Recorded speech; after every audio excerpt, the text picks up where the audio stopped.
no deal, would you be willing to extend the ceasefire, or will the fighting resume, Mr. President? I would say the fighting. If there's no deal, fighting resume. The next in-person Probably, meeting take maybe place? over the weekend. Ending the ceasefire with Iran. With who? With Iran. We're doing very well, I can tell you. Maybe it'll happen before that. I'm not sure it needs to be extended. Just so you know, Iran wants to make a deal, and we're dealing very nicely with them. We've got to have no nuclear weapons. If we do, that's a big factor. And they're willing to do things today that they weren't willing to do 2 months ago. The stock market is good. The oil prices are coming down. And it's looking very good that we're going to make a deal with Iran. And it's going to be a good deal. It's going to be a deal with no nuclear weapons. If there's no deal, would you be willing to extend the ceasefire, or will the fighting resume, Mr. President? I would say the fighting. If there's no deal, fighting resume. The next in-person Probably, meeting take maybe place? over the weekend. Will you send the Vice President? Mr. Maybe over President, there. will you send the Just Vice so you President? understand, the blockade has been incredible. It's held. They're not doing any business. They're unable to do any business because of the blockade. And so the combination of having no Navy, having no Air Force, having no anti-aircraft equipment, they have nothing. Everything is gone, including their leaders. Now they have a new set of leaders, and we find them very reasonable. On the 20-year minimum to stop enriching uranium, would you? Well, would we that be haven't agreed to acceptable any- you? we Would haven't that be agreed to any. acceptable to you, sir, if that's the final sticking point? What Would we you be have is comfortable with we have a statement, very powerful statement, that they will not have, beyond 20 years, that they will not have nuclear weapons. That's beyond. There's no 20-year limit. We have a very good relationship with Iran right now, as hard as it is to believe. And I think it's a combination of about 4 weeks of bombing and a very powerful blockade. The blockade is maybe more powerful than the bombing, if you want to know the truth. Anda kembali di Breaking News, pemirsa. Amerika Serikat dan Iran akan segera bertemu untuk berunding. Pakistan pun kembali akan menjadi mediator.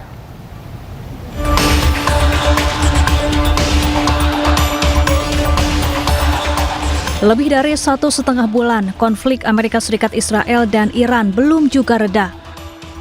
Setelah perundingan sebelumnya gagal, Pakistan berencana mengadakan perundingan tahap kedua. Kepala Staf Angkatan Darat Pakistan, Syed Asim Munir, datang ke Iran membawa pesan khusus dari Amerika Serikat. Diharapkan pertemuan Iran dan Amerika Serikat terjadi dalam waktu dekat sebelum gencatan senjata 2 pekan selesai. Sementara itu, putra mahkota Arab Saudi, Mohammed bin Salman, bertemu dengan Perdana Menteri Pakistan, Shehbaz Sharif, di Jeddah. Pertemuan membahas hubungan bilateral kedua negara dan juga upaya untuk mengatasi ketidakstabilan regional. Sementara itu, Presiden Amerika Serikat Donald Trump optimis kesepakatan akan tercapai dalam perundingan kedua. Probably, maybe over the weekend. Will you send the Vice President? Mr. President, will you send the Vice Just so you President? understand, the blockade has been incredible. It's held. They're not doing any business. They're unable to do any business because of the blockade. And so the combination of having no Navy, having no Air Force, having no anti-aircraft equipment, they have nothing. Everything is gone, including their leaders. Now they have a new set of leaders, and we find them very reasonable. We have a very good relationship with Iran right now, as hard as it is to believe. And I think it's a combination of about 4 weeks of bombing and a very powerful blockade. The blockade is maybe more powerful than the bombing, if you want to know the truth. Meski kedua negara sepakat untuk maju ke meja perundingan untuk kedua kalinya, namun pasukan Amerika Serikat masih siaga di sekitar Timur Tengah. Amerika Serikat mengaku serangan akan dilakukan dengan target yang lebih luas bila perundingan gagal.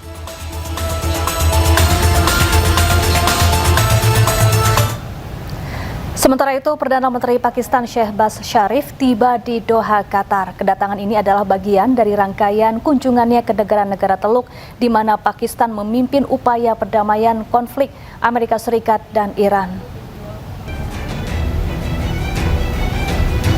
Kedatangan Perdana Menteri Pakistan Shehbaz Sharif di Bandara Doha disambut dengan upacara resmi. Perdana Menteri Pakistan ini kemudian bertemu dengan pemimpin Qatar Tamim bin Hamad Al Thani guna membahas perdamaian di kawasan Teluk. Menurut kantor berita Qatar, pemerintah Qatar sangat mengapresiasi peran Pakistan dalam upaya meredakan ketegangan dengan mengedepankan dialog diplomatik demi kepentingan keamanan dan stabilitas regional.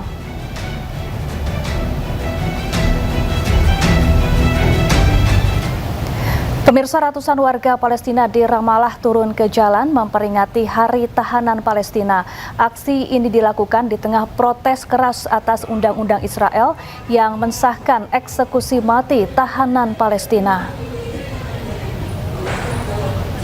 Ratusan warga Palestina memenuhi jalan di kota Ramallah, Palestina. Mereka membawa bendera, poster-poster, serta foto-foto keluarga ataupun kerabat mereka yang ditahan oleh tentara Israel. Seorang ibu juga mengungkap kekhawatiran pada kedua putranya yang ditahan, yang hingga saat ini tidak ada kabar ataupun kepastian.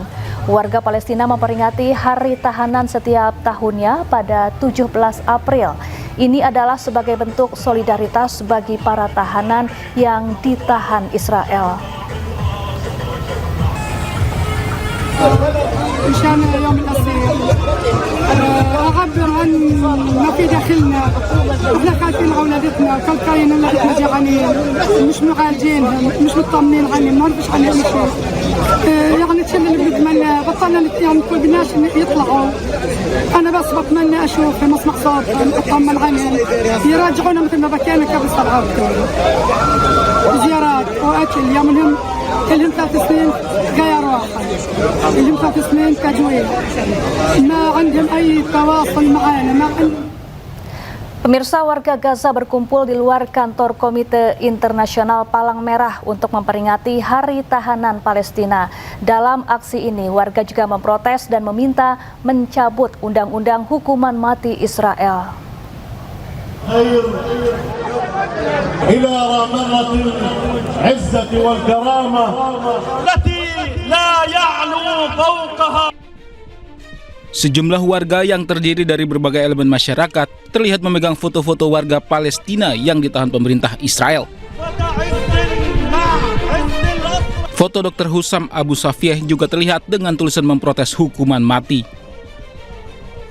يعني قانون الإعدام واضح أنه تم إقراره في الكنيست، ولذلك مطلوب من المجتمع الدولي لحماية أسرانا وإلغاء قانون الإعدام بحق أسرانا، ورسالة إلى حكومة الاحتلال أن تنفيذ حكم الإعدام بحق أسرانا سيكون له تداعيات خطيرة وسلبية ليس فقط في فلسطين بل في منطقة الشرق الأوسط، ورسالة إلى الفصائل الفلسطينية المطلوب أن نتوحد لمواجهة إسرائيل وحكومة الاحتلال التي تهدد وجودنا الفلسطيني وتهدد أسرانا وتهدد القضية الفلسطينية بشكل عام. Menurut pihak berwenang di Gaza, sekitar 362 petugas kesehatan, termasuk dokter, perawat, dan staf pendukung, telah ditahan sejak 7 Oktober. Anggota keluarga para tahanan juga memohon agar Palang Merah dan organisasi internasional ikut membantu memperjuangkan para tahanan. Seorang fotografer Palestina, Kifah Abdul Al-Fahori, mendadak jadi sorotan. Kifah yang tetap optimis menggapai masa depan sebagai fotografer meski telah kehilangan satu kakinya akibat perang.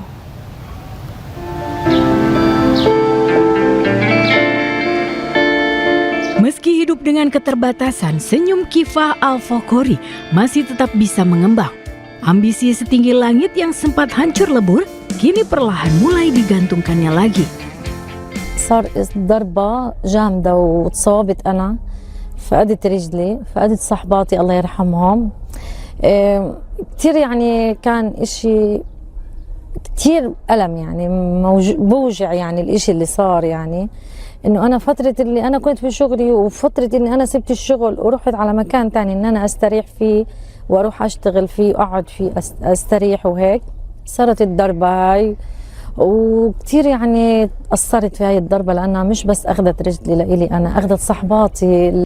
أنا كنت أطلع وأنزل قبل إصابتي، كنت أروح وأجي على رجلي التنتين، بس اليوم الإشي صار عندي بصعوبة. طلعت نزلت فتي على الخيمة بصعوبة، طلعت من الخيمة بصعوبة، حملت كمرتي بصعوبة، كل إشي صار إلي صعب جدا، يعني مش زي ما أنا كنت.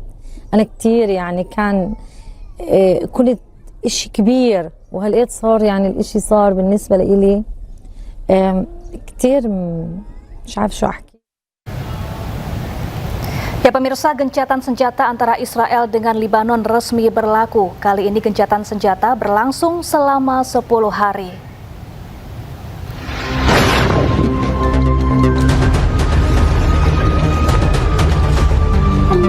Israel terus membombardir kota-kota di Lebanon. Kali ini serangan menghantam salah satu rumah di Ain Qana'ah, Lebanon Selatan. Israel berdalih rumah ini adalah tempat penyimpanan senjata milik Hizbullah. Tak hanya itu, Israel juga mengklaim telah menyerang serentak 70 lokasi dalam 1 menit. Lagi-lagi Israel berdalih lokasi ini adalah milik Hizbullah. Tak lama setelah saling serang, Israel dan Lebanon sepakat untuk gencatan senjata. Kali ini gencatan senjata berlaku selama 10 hari. I think they will. I think it's going to be, actually it's very exciting because it's 48 years. We're going to be meeting with Bibi Netanyahu, as you know, and the president of Lebanon.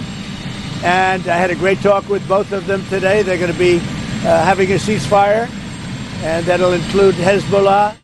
Pemirsa, demikianlah breaking news. Saksikan perkembangan informasi selanjutnya di seluruh program berita iNews. Saya Syafaati Suryo, terima kasih dan sampai jumpa.